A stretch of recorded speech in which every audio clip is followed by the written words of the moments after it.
Абу Ханифа айтты ма, сақалдарын лезумен қыртсаңдар деп? Айтқан жоқ, субханалла. Қойған ол кісі сақал. Сондықтан Абу Ханифамыз дедік па, Абу Ханифамен жүрек. Абу Ханифа билеуге рұқсат беріп па? Берген жоқ.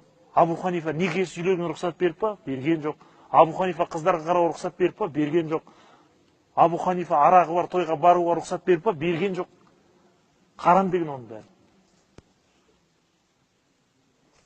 Абу Ханифа намазға, жамағатқа бармай қоюға рұқсат беріп па? Берген жоқ. Жамағатқа бармаған күнәһар деп айтқан Абу Ханифа.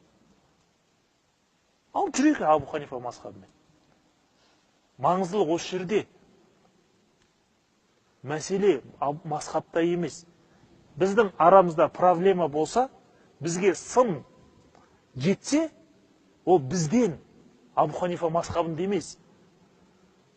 Абу Ханифа мазхабын небір түрлі ұлы ғалымдар ұстап өткен, мақтап өткен.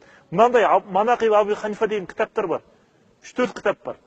Осы таңғалатыныңыз Абу Ханифаның сипаттары деген кітап. Осыны жазған басқа мазхабтың ғалымдары. Хамбали, Шафии, Малики мазхабының ғалымдары жазған.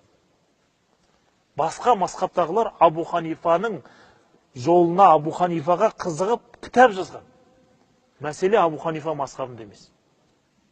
Сондықтан біз сондай таза Құран хадиске сай, тақуа адамның Құран хадистен үкім алып біздерге жол көрсетіп берген адамның жолын кірлетпейік. Абу Ханифа дедік па? Абу Ханифаның өмірін, ұстанымын, ілімін, қойған қағидаларын жаттап алайық. Сонымен жүрейік.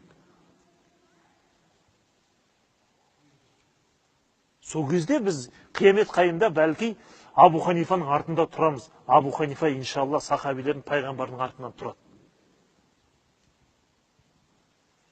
Атымыз Абу Ханифа мазхабы боқамасын. Затымыз да Абу Ханифа мазхабы болсын.